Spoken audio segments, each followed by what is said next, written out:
संजू अपनी बहन रीता के साथ बाइक पर कहीं जा रहा था। वो लोग जंगल से गुजर रहे थे। जंगल वाले रास्ते में सामने एक टूटी बिल्डिंग बनी हुई थी और अब तक खंडर बन चुकी थी। तभी अचानक सामने से गोली आकर संजू को लगती है और वो दोनों बाइक से गिर जाते हैं। बाइक से नीचे गिरने पर रीता के सिर पे चोट लग जाती है और वो बेहोश हो जाती है। संजू को किसी ने गोली मार दी थी। उसकी बॉडी से बहुत खून बहने लगता है। रीटा से 60 मीटर की दूरी पर एक बड़े से गड्ढे के ऊपर पानी भरा हुआ था और पानी धीरे धीरे करके रीटा की तरफ बह रहा था। उस गड्ढे का पानी 1 मिनट में 5 मीटर की दूरी तय करता है। मतलब गड्ढे का पानी 1 मिनट में 5 मीटर दूर तक पहुंच जाता है। लॉजिकल आदमी तो क्या आप बता सकते हैं उस गड्ढे के पानी को रीटा तक पहुंचने के लिए कितना समय लगेगा? अच्छे से सोचिए।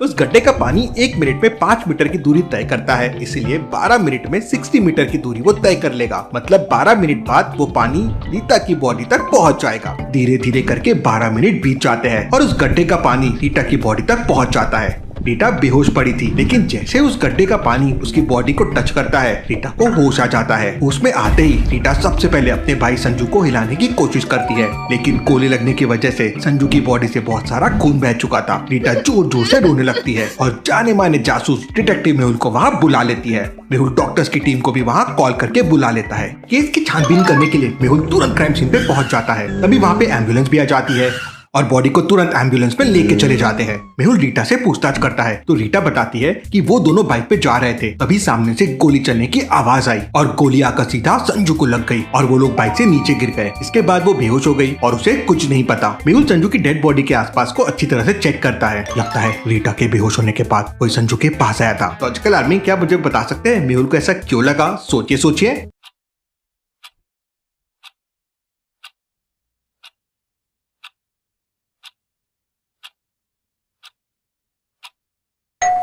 बॉडी के पास वाले एरिया में किसी के आने और जाने के निशान है। Interesting, very very interesting. जिस तरह संजू को मारा गया है, लगता है खूनी को पता था कि संजू अपनी बहन के साथ इस जंगल वाले रास्ते से जाने वाला है। तभी मेहुल की नजर सामने टूटी वाली बिल्डिंग पे पड़ती है। मेहुल टूटी फूटी बिल्डिंग के अंदर पहुंच जाता है। वहाँ पर बहुत सारे चमगादड़ और मकड़ियों के जाल लगे हुए थे। वो 2 मंजिला बिल्डिंग थी। मेहुल दूसरे फ्लोर पर जाता है तो उसे वहाँ बहुत सारी जली हुई सिगरेट और एक शराब की बोतल मिलती है। इसका मतलब खूनी 1 घंटे पहले से संजू का इंतजार कर रहा था। लॉजिकल आर्मी क्या बता सकते हैं मेहुल को ऐसा क्यों लगा कि गोली चलाने वाला लगभग 1 घंटे पहले से संजू के आने का इंतजार कर रहा था?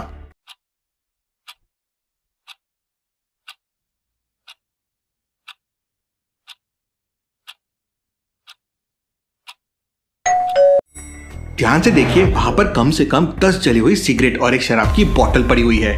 अब 10 सिगरेट पीने में कम से कम 1 घंटा तो जरूर लग जाएगा। मेहुल सभी सिगरेट और शराब की बोतल को सैंपल के तौर पे उठा लेता है। इसके बाद मेहुल तुरंत अपनी कार से रीटा को भी सिटी हॉस्पिटल ले जाता है, क्योंकि रीटा के सर पे भी चोट लगी हुई थी।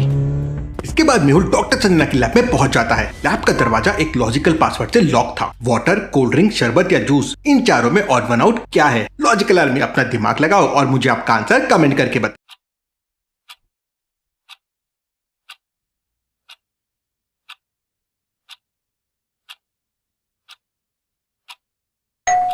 शरबत और जूस, इन तीनों में कोई ना कोई स्वाद जरूर होता है, लेकिन पानी में कोई स्वाद नहीं होता। मेहुल पहला बटन प्रेस करता है और लैब के अंदर चले जाता है।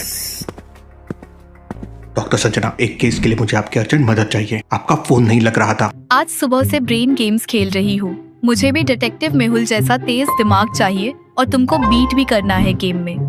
Logical army 10+ brain game new game है जिसमें 10 से भी ज्यादा ब्रेन गेम्स है आपके दिमाग को इम्प्रूव करने के लिए। मेरा आपको चैलेंज है कि आपको मुझे इस गेम में हराना है। हर गेम में आप मुझसे कॉम्पीट कर सकते हो। डिस्क्रिप्शन और पिन कमेंट में आपको गेम की लिंक मिल जाएगी, तो वीडियो के बाद गेम को डाउनलोड करो। फिर डॉक्टर संजना तुरंत मेहुल के साथ हॉस्पिटल पहुंच जाती है और बॉडी की रिपोर्ट चेक करने लगती है। डॉक्टर संजना मेहुल को बताती है इसकी मौत गोली लगने की वजह से हुई है, लेकिन इसके लीवर में बहुत ज्यादा अल्कोहल पाया गया है। इसका मतलब ये बहुत ज्यादा शराब पीता था। अगर संजू बहुत ज्यादा शराब पीता है तो ये अक्सर शराब पी के भी घर आता होगा। इसकी बहन को जरूर कुछ न कुछ पता होगा। मुझे संजू की बहन रीता से पूछताछ करनी होगी। मेहुल को पता चलता है कि रीटा 2nd फ्लोर पे है। मेहुल दूसरे फ्लोर पे पहुंच जाता है, लेकिन वहाँ पर राइट साइड में 3 कमरे थे। लॉजिकल आर्मी क्या बता सकते हैं रीटा कौन से कमरे में हो सकती है?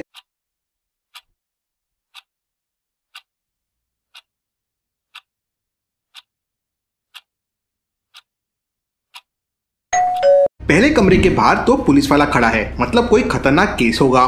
दूसरे कमरे के बाहर 2-3 डॉक्टर खड़े हुए हैं, मतलब कोई सीरियस मरीज होगा।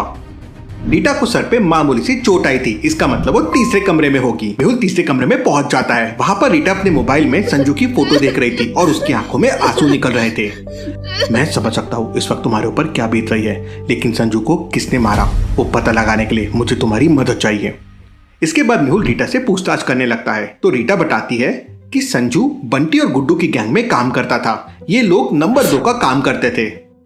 उसने कई बार संजू को रोकने की कोशिश की, लेकिन संजू नहीं माना।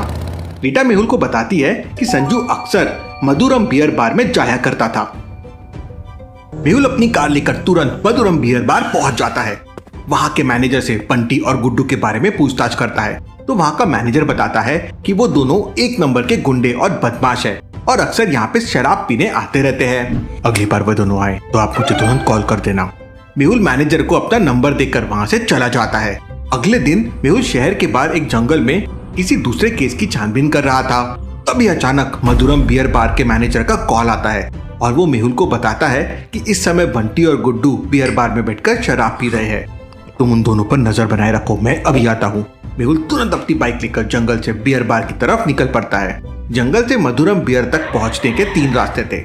पहला रास्ता सीधे जंगल से होकर जाता है, लेकिन इस रास्ते पर बहुत ही खतरनाक और बड़े बड़े जंगली जानवर रहते हैं। दूसरा रास्ता एक सिंगल हाईवे है, मतलब अगर सामने से कोई गाड़ी आ जाए तो फिर निकलना मुश्किल हो जाएगा।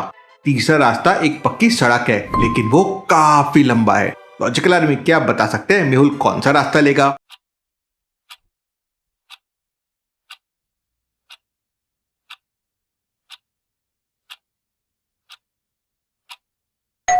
मेहुल पहले रास्ते से तो बिल्कुल नहीं जाएगा क्योंकि वह बाइक पर है और अगर किसी जंगली जानवर ने हमला कर दिया तो मुश्किल हो जाएगी।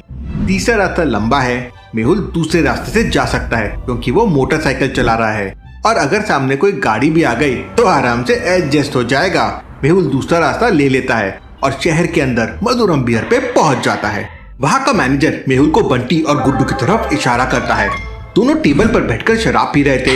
मेहुल दोनों को पकड़ लेता है और संजू के बारे में पूछताछ करता है। कोको को कौन संजू? हम किसी संजू को नहीं जानते।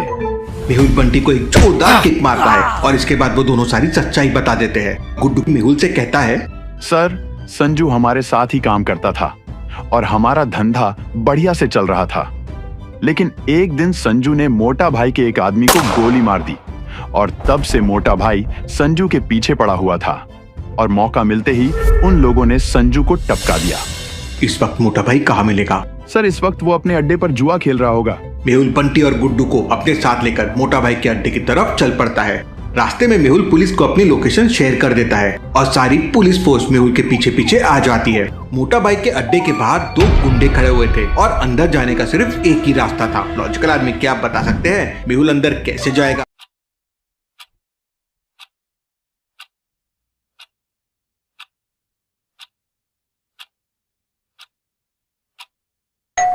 मेहुल बंटी और गुड्डू को आगे भेजता है क्योंकि मोटा भाई के आदमी उन दोनों को पहले से जानते हैं। जैसे ही बंटी और गुड्डू दोनों गुंडों के पास पहुंचते हैं, वो दोनों गुंडे उन्हें लेकर अंदर चले जाते हैं। इतने में पुलिस उस अड्डे को चारों तरफ से घेर लेती है। मेहुल अंदर पहुंचते ही गन पॉइंट पर मोटा भाई को पकड़ लेता है और फिर पुलिस मोटा भाई के सारे आदमियों को भी पकड़ लेती है। Case solve, detective Mehul rocks.